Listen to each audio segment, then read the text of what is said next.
I'm not surprised by this take here from Phil Steele that 2023 is Harbaugh's best team at Michigan. So, Dennis, you actually spoke to Phil Steele about this. So I'd love to kind of hear how that went and kind of his thought process. Yeah, and I agreed with Phil Steele, and that was good because I've been talking about Michigan and looking at them. And if I had a vote in the preseason poll, I would put Georgia up top, even though they don't have their quarterback and the talent that they have, and because they won it the last 2 years. And just looking at the road, I would have had them number one, but I'd had Michigan number two.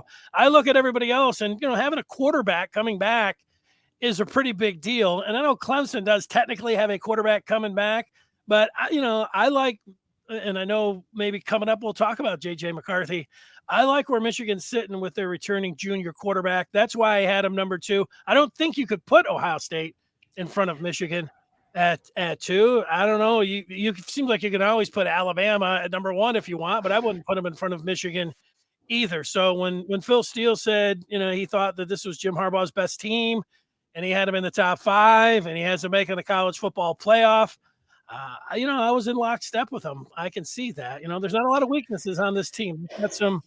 They've got a cornerback too that they've got to deal with, but they've thrown the transfer portal and come up big there again, where they have absolutely an answer, and they've got hit the transfer portal with two kickers, maybe a kicker punter, so and a guy that's kicked for years, so they feel pretty good, I think, about where everything is at.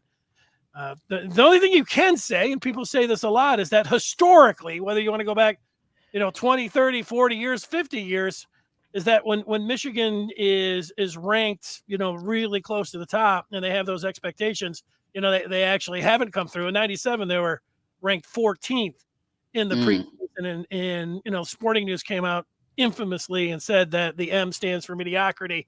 But, then they went number one. And then 2 years ago, they were the first team to make the college football playoff unranked at the start of the season. So there's a lot there. I do think, though, even though I'd have Michigan number two, whoever wins against LSU and Florida State that Sunday on Labor Day, I would vote them number one, almost out of hand as I sit here right now. So I'll be dropping Georgia and I'll be dropping Michigan after week one of the college football season. Wow. Okay. Well, yeah, it's interesting. On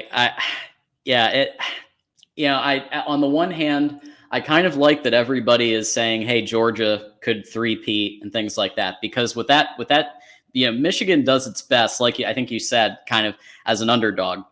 And so the fact that the FPI kind of had Ohio State winning, being more likely to be in the playoff, the fact that Georgia seems to be the most likely to be in the playoff and the national championship. I mean, Michigan kind of feeds on that.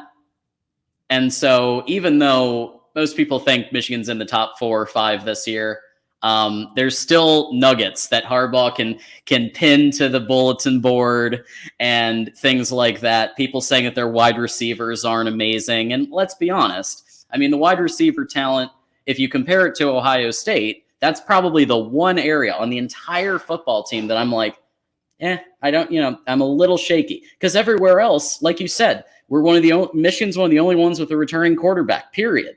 So you think of Taulia as maybe the second best, but almost everybody has a quarterback question.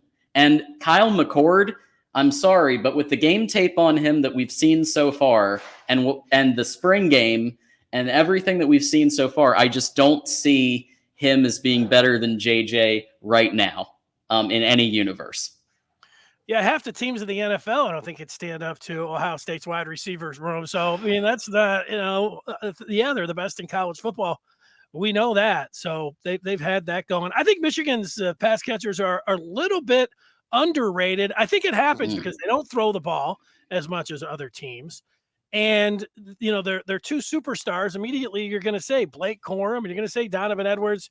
And Colston Loveland might be their best pass catcher. I don't think he is. I think it's Roman Wilson who, if McCarthy starts putting the ball on him a little bit earlier in the season last year, those are a lot more yards and a lot more touchdowns and a lot more questions that were answered until, he finally did answer that in the Ohio State game. And, Cornelius Johnson, he was a little bit inconsistent last year, but he came out of the biggest game. So, I kind of think that Michigan's a little bit underrated there, especially when you put Loveland and what you expect from him in a Right. pass catching role, and going to have him in the receiving core. He's basically a wide receiver, souped up wide receiver, and a Brock Bowers type. Brock Bowers is great, but you hope that Loveland could be that kind of difference maker for Michigan. I think he can. Absolutely. And Donovan Edwards. Donovan Edwards can catch the ball when he's healthy, like very few others, and I think probably one of the best receiving running backs we have in our sport right now. I think the only reason he's not up there with Loveland and Rowan Wilson, and even some people say Cornelius Johnson because of Ohio State, but I think the only reason he's not right up there in consideration is the injury he had, and so I think look out if he's fully healed.